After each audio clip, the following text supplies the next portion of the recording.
ಕನ್ನಡಿಗರಿಗೆಲ್ಲ ಈ ಕನ್ನಡಿಗನ ನಮಸ್ಕಾರ. ನಾನು ರಾಘವೇಂದ್ರ ಹೆಗಡೆ. ಹುಟ್ಟಿದ್ದು ಕರಾವಳಿಯಲ್ಲಿ, ಬೆಳೆದದ್ದು ಕರ್ನಾಟಕ ಸರ್ಕಾರದ ಆಶ್ರಮ ಶಾಲೆಯಲ್ಲಿ. 10ನೇ ತರಗತಿ ಓದಿ ವೈಯಕ್ತಿಕ ಜೀವನಕ್ಕಾಗಿ ಮುಂಬೈಗೆ ಬಂದಿದ್ದೀನಿ. ಮುಂಬೈಯಲ್ಲಿ ಹೋಟೆಲ್ ಕಾರ್ಮಿಕನಾಗಿ, ವೇಟರ್ ಆಗಿ, ಆಟೋ ಡ್ರೈವರ್ ಆಗಿ, ಚಿತ್ರರಂಗದ ಸಹ ಸಂಕಲನಕಾರನಾಗಿ, ಸಹ ನಿರ್ದೇಶಕನಾಗಿ, ಟಿ ವಿ ಇಂಡಸ್ಟ್ರಿಯ ಅತಿ ದೊಡ್ಡ ಪೋಸ್ಟ್ ಪ್ರೊಡಕ್ಷನ್ ಹೌಸ್ RH ಎಂಟರ್ಟೈನ್ಮೆಂಟ್ನ ಓನರ್ ಆಗಿ ಸೆಟಲ್ ಆದಮೇಲೆ ನಾನೊಬ್ಬ ನಿರ್ಮಾಪಕನಾಗಬೇಕು, ನಾನೊಬ್ಬ ನಿರ್ದೇಶಕನಾಗಬೇಕು ಅಂತ ಆಲೋಚನೆ ಮಾಡಿದಾಗ ನನ್ನ ಮನಸ್ಸಿಗೆ ಮೊದಲನೇ ಬಾರಿ ಬಂದದ್ದು ನನ್ನ ತಾಯ್ನಾಡು ಕನ್ನಡ. ಆಮೇಲೆ ನಾನು ಕನ್ನಡದ super star challenging star Darshan ಅವ್ರನ್ನ ಭೇಟಿ ಮಾಡಿ ಅವರು ನನ್ನ ನನಸು ಆಗುವ ಹಾಗೆ ಒಂದು ಜಗ್ಗುದ ಚಿತ್ರ ರೆಡಿ ಮಾಡಿ ಕೊಟ್ಟರು. ಚಿತ್ರ ರಿಲೀಸ್ ಆಯಿತು.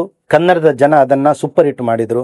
ಕನ್ನಡದ ಕೋಟಿಗಟ್ಟಲೆ ಜನ ನನ್ನ ಒಬ್ಬ ನಿರ್ದೇಶಕ ಅಂತ ಗುರುತಿಸ್ಪಟ್ಟಕ್ಕೆ ಸಹಾಯ ಮಾಡಿದರು. ಅವರ ನನ್ನ ಆಶೀರ್ವಾದ ಸಿಕ್ತು. ಎರಡನೇದಾಗಿ ನಂತರ ಶನಿ ಸೀರಿಯಲ್ ಮಾಡಿದೆ, ಅದು ಕನ್ನಡದಲ್ಲಿ, ಅದು ಜನ ಅಪಾರ ಮೆಚ್ಚುಗೆ ವ್ಯಕ್ತಪಡಿದ್ದಾರೆ. ಆಮೇಲೆ ಮೂರನೇದಾಗಿ ನಾನು ಮಹಾಕಾಳಿ ಸೀರಿಯಲ್ ಮಾಡಿದೆ, ಅದನ್ನು ಜನ ತುಂಬ ಮೆಚ್ಚುಗೆ ಪಡೆದಿದ್ದಾರೆ. ಆಮೇಲೆ ಎರಡನೇ ಚಿತ್ರ ಮಾಡಬೇಕು ಅಂತ ಧ್ರುವ ಸರ್ಜರಿಗೆ ಹಣ ಕೊಟ್ಟು ಕತೆ ಎಲ್ಲ ಓಕೆ ಆಗಿ, ಕೆಲವೊಂದು ಕಥೆಯಲ್ಲಿ ಕರೆಕ್ಷನ್ ಇತ್ತು, ಅವ್ರದ್ದು ಇಂಟರ್ವ್ಯೂ ತನಕ ಓಕೆ, ಇಂಟರ್ವ್ಯೂನ ಕರೆಕ್ಷನ್ ಮಾಡಿ ಇದೆಲ್ಲ ನಡೀತಿತ್ತು. ಆವಾಗ ಧ್ರುವ ಸರ್ಜ್ ಅವರು ಹೇಳ್ತಾರೆ, ರಘು ನನಗೆ KD ಮುಗಿಸ್ಬೇಕು, ಒಂದು ಕಮಿಟ್ಮೆಂಟ್ ಇದೆ, ನೆಕ್ಸ್ಟ್ ಮಾಡೋಣ. ನಾನೆಂದರೆ ಓಕೆ ಸರ್. ಆವಾಗ ಮುಗಿತಾ ಒಂದು 8 ವರ್ಷ ವೇಸ್ಟ್ ಆಯಿತು. ಓಕೆ, 8 ವರ್ಷ ಆದಮೇಲೆ ಒಂದು ದಿನ ಅಮರನ್ ಅಂತ ತಮಿಳ್ ಪಿಕ್ಚರ್ ರಿಲೀಸ್ ಆಗುತ್ತೆ. ಅವ್ರು ಹೇಳಿದ್ರು, ರಘು ನಮ್ಮ IMS ಸೋಲ್ಜರ್ನ 60-70% ಅಮರನಲ್ಲಿ ಬಂದಿದೆ. ನಾನು ಓಕೆ ಸರ್, ಈಗ ಅದನ್ನು ಕ್ಯಾನ್ಸಲ್ ಮಾಡೋಣ. ಮತ್ತು ಅವರೇ ಒಂದು ರೈಟರ್ ಕೊಟ್ಟರು, ಕತೆ ಎಲ್ಲ ಬರೆದಾಯಿತು, ಓಕೆನೂ ಆಯಿತು. ಅದು ಕನ್ನಡದಲ್ಲಿ ಇದೆ ಬಾಂಡ್ ಸ್ಕ್ರಿಪ್ಟ್. ಆವಾಗ ಏನಾಯ್ತಂದರೆ 4 ಫೆಬ್ರವರಿ 2025ಕ್ಕೆ ಧ್ರುವ ಸರ್ಜಾ ನನಗೆ ಹೇಳ್ತಾರೆ, ಒಂದು ಸಲ ನಾವು ಫೋರ್ ಸೀಸನ್ ಹೋಟ್ಲಲ್ಲಿ ಬೆಂಗಳೂರಲ್ಲಿ ಸಿಗೋಣ. ಆವಾಗ ಅರ್ಜುನ್ ಸರ್ಜರು ಬಂದಿದ್ದರು, ಧ್ರುವ ಸರ್ಜಾ ಸರ್ ಇದ್ದರು. ರಘು ನೀನು ಯಾವ ಮಟ್ಟಕ್ಕೆ ಪಿಕ್ಚರ್ ಮಾಡ್ತೀರಾ? ನಾನು ಹೇಳಿದೆ, ಸರ್ ಚಿತ್ರರಂಗಿಗೆ ಏನು ಬೇಕಂದು ಮಾಡ್ತೀನಿ. ಇಲ್ಲ ನೀವು ಕನ್ನಡ ಸಿನಿಮಾ ಮಾಡ್ತೀರಾ ಅಥವಾ ಪ್ಯಾನ್ ಇಂಡಿಯಾ ಮಾಡ್ತೀರಾ? ನಾನು ಸಿರ್ಫ್ ಕನ್ನಡ ಪಿಕ್ಚರ್ ಮಾಡ್ತೀನಿ, ಪ್ಯಾನ್ ಇಂಡಿಯಾ ಮಾಡೋದು ಬೇಡ ಸರ್, ತುಂಬ ಖರ್ಚಾಗುತ್ತೆ, ವೇಸ್ಟ್ ಆಗುತ್ತೆ ಅಂತ ನಾನು ಹೇಳಿದೆ. ಆವಾಗ ಇಲ್ಲ ರಘು, ಮುಂಬೈ ಈಗ ನಾವು ಮಾರ್ಟಿನ್ ಮಾಡಿದ್ದೀವಿ, ದೊಡ್ಡ ಲೆವೆಲ್ ಮಾಡಿದ್ದೀವಿ, ಪ್ಯಾನ್ ಇಂಡಿಯಾ ಮಾಡಿದ್ದೀವಿ, KD ದೊಡ್ಡ ಲೆವೆಲ್ ಬರ್ತಾ ಇದೆ, ಇನ್ನೊಂದು ಮುಂಬೈ ಪ್ರೊಡ್ಯೂಸರ್ಗೆ ನಾನು ಡೇಟ್ ಕೊಟ್ಟಿದ್ದೇನೆ, ಅದು ದೊಡ್ಡ ಲೆವೆಲ್ ಮಾಡ್ತಾ ಇದ್ದಾರೆ, ಆ ನಂತರ ನೀವು ಮಾಡಿ ಅಂತ ಹೇಳಿದರು. ಆವಾಗ ನಾನು ಹೇಳಿದೆ, ಸರ್ 8 ವರ್ಷ ವೇಸ್ಟ್ ಆಯಿತು, ಇನ್ನು ಒಂದು ಪಿಕ್ಚರ್ ಮಾಡೋಕ್ಕೆ ನಿಮಗೆ 4 ವರ್ಷ ಬೇಕು, 8 4 12 ವರ್ಷ.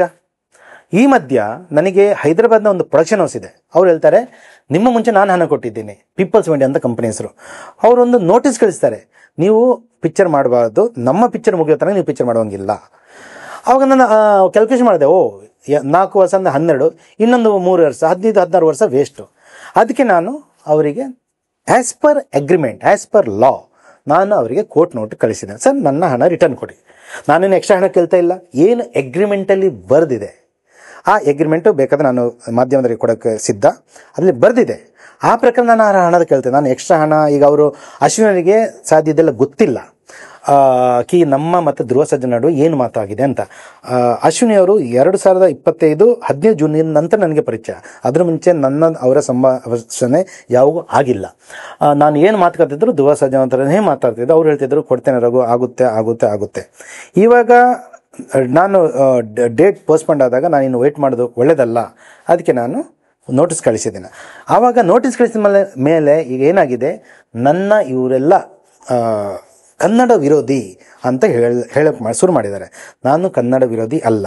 ಅವ್ರು ಹೇಳ್ತಾರೆ ತಮಿಳ್ ಪಿಕ್ಚರ್ ಮಾಡಬೇಕು, ತೆಲುಗು ಪಿಕ್ಚರ್ ಮಾಡಬೇಕು ಅಂತ ಹೇಳ್ತಾರೆ. ತಮಿಳು ತೆಲುಗು ಚಿತ್ರ ಮಾಡೋದಾದರೆ ನಾನು ಕನ್ನಡ ಆ್ಯಕ್ಟರ್ನ ಯಾಕೆ ಸೈನ್ ಮಾಡ್ತೀನಿ, ತಮಿಳು ತೆಲುಗು ಆ್ಯಕ್ಟರ್ನ ಸೈನ್ ಮಾಡ್ತೀನಿ ಅಲ್ವಾ?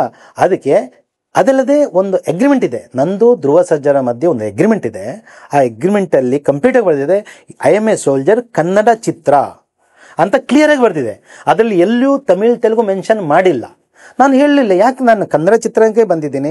ಈ ಲಾಂಚ್ ಆಗಿರೋದು ನನ್ನ ಕನ್ನಡ ಚಿತ್ರರಂಗದಲ್ಲಿ. ಮೊದಲನೇ ಚಿತ್ರ ಸೂಪರ್ ಹಿಟ್ ಆಗಿದೆ, ಶನಿ ಸೂಪರ್ ಹಿಟ್ ಆಗಿದೆ, ಮಹಾಕಾಳಿ ಸೂಪರ್ ಹಿಟ್ ಆಗಿದೆ. ನನ್ನ ತಾಯಿಯ ಆಶೀರ್ವಾದ ನನಗಿದೆ. ನಾನು ನನ್ನ ತಾಯಿಯ ಆಶೀರ್ವಾದ ಬಿಟ್ಟು ನಾನು ಬೇರೆ ಕಡೆ ಯಾಕೆ ಹೋಗ್ತೀನಿ? ಖಂಡಿತ ಇಲ್ಲ, ಇದು ಖಂಡಿತ ಸುಳ್ಳು. ಅದಕ್ಕಾಗಿ ಇದು ನ್ಯಾಯದಲ್ಲಿದೆ, ಏನು ನ್ಯಾಯಾಲಯ ನನಗೆ ಜಡ್ಜ್ ಕೊಡುತ್ತೆ ನಾನು ಅದನ್ನು ಎಕ್ಸೆಪ್ಟ್ ಮಾಡ್ತೀನಿ. ಓಕೆ, ನನಗೆ ಯಾರ ಮೇಲೂ ಏನು ಬೇಸರ ಇಲ್ಲ, ಫಸ್ಟ್ ಟೈಮ್ ವೇಸ್ಟ್ ಆಗುತ್ತೆ ಅದಕ್ಕೋಸ್ಕರ. ಆಮೇಲೆ ನಾನು ಖಂಡಿತ ನಾನು ತುಂಬ ಎಲ್ಲರಿಗೂ ರೆಸ್ಪೆಕ್ಟ್ ಮಾಡ್ತೀನಿ, ನಾವು ತುಂಬ ರೆಸ್ಪೆಕ್ಟ್ ಕೊಡುವ ಜನ. ಅದಲ್ಲದೆ ಇವಾಗ ಇನ್ನೊಂದು ಮಾತಾಗಿದೆ, ನ್ಯಾಯಾಲಯದಲ್ಲಿ ಧ್ರುವ ಸರ್ಜಾ ಹೇಳಿದ್ದಾರೆ ನನಗೆ ನನ್ನ ಕೋ ಪ್ರೊಡ್ಯೂಸರಿಂದ ಒತ್ತಡ ಇದೆ ಅಂತ. ಇದು ಖಂಡಿತ ಸುಳ್ಳು. ನನ್ನ ಕೋ ಪ್ರೊಡ್ಯೂಸರ್ ಯಾವಾಗಲೂ ನನ್ನ ಹಿಂದೆ ನಿಂತ್ಕೊಂಡಿರ್ತಾರೆ, ಅವರಿಗೆ ಏನು ವ್ಯತ್ಯಾಸ ಬೀಳೋದಿಲ್ಲ. ಇದು ಸುಳ್ಳು. ನನ್ನ ಕೋ ಪ್ರೊಡ್ಯೂಸರ್ ಆಗಲಿ ನನಗೆ ಯಾರಿಂದ ಪ್ರೆಷರ್ ಇಲ್ಲ. ಟೈಮ್ ವೇಸ್ಟ್ ಆಗುತ್ತೆ. ಇದು ಮೆಂಟಲಿ ಡಿಸ್ಟರ್ಬ್. ಇಲ್ಲಿ ಪ್ರತಿಯೊಬ್ಬ ಹೇಳ್ತಾರೆ, ಜಗ್ಗುದಾದ ಆದಮೇಲೆ ಅವ್ನು ಏನು ಪಿಕ್ಚರ್ ಮಾಡಿಲ್ಲ, ಜಗ್ಗುದಾದ ಆದಮೇಲೆ ಏನು ಪಿಕ್ಚರ್ ಮಾಡಿಲ್ಲ, 8 ವರ್ಷದಿಂದ ಪಿಕ್ಚರ್ ಮಾಡಿಲ್ಲ. ಈ ಒಂದು ಮೆಂಟಲ್ ಟಾರ್ಚರ್ ನನಗೆ ಧ್ರುವ ಸರ್ಜಾದಿಂದ ಬಂದಿರೋದು. ಧ್ರುವ ಸರ್ಜಾ ಅವರು ನನಗೆ ಡೇಟ್ ಕೊಟ್ಟಿದ್ರೆ ಈ ಮೆಂಟಲ್ ಟಾರ್ಚರ್ ಆಗ್ತಾ ಇಲ್ಲ. ನಾನು 8 ವರ್ಷದಲ್ಲಿ 4 ಪಿಕ್ಚರ್ ಮಾಡ್ತಿದ್ದೆ ಸರ್. ಪಿಕ್ಚರ್ ಹಿಟ್ಟು ಫ್ಲಾಪ್ ಅದು ಡಿಫ್ರೆಂಟ್. ಫಿಲ್ಮ್ ಮಾಡ್ತಿದ್ದೆ ನಾನು, ಏನೋ ಇರಲಿ ಫಿಲ್ಮ್ ಮಾಡ್ತಿದ್ದೆ, ನನ್ನ ಬಿಸ್ನೆಸ್ ಅದು. ಏನು ಮಾಡಿಲ್ಲ, ವೇಸ್ಟ್ ಆಗಿದೆ ಟೈಮ್. ಆ ಡಿಪ್ರೆಷನ್, ಆ ತಲೆನೋವು, ಅದು ಒಂದು ಇನ್ಸಲ್ಟ್. ಪ್ರತಿಯೊಬ್ಬ ಹೇಳ್ತಾನೆ, ಜಗ್ಗುದಾದಾದ್ಮೇಲೆ ಖಾಲಿ ಕೂತಿದ್ದಾನೆ, ಜಗ್ಗುದಾದಾದ್ಮೇಲೆ ಖಾಲಿ ಕೂತಿದ್ದಾನೆ. ಈಗ ನನ್ನ ಬಿಸ್ನೆಸ್ ಇದೆ ಮುಂಬೈಲಿ, ನಡೆಯುತ್ತೆ. ಇಲ್ಲರೆ ನಾನು 3 ಕೋಟಿ ಕೊಟ್ಟಿದ್ದೀನಿ, ಅದ್ರ ಇಂಟ್ರೆಸ್ಟ್ ಕೊಟ್ಟು ನಾರ್ಮಲ್ ಮನುಷ್ಯ ಆದರೆ ಸುಸೈಡ್ ಮಾಡಬೇಕು. ನಾನು ಓಕೆ ಬಿಸ್ನೆಸ್ ನಡೆಯುತ್ತೆ, ಆದರೆ ಪ್ರತಿಯೊಂದಕ್ಕೆ ಒಂದು ಸಮಯ ಇದೆ. ಆ ಸಮಯದಲ್ಲಿ ಮುಗಿಬೇಕು.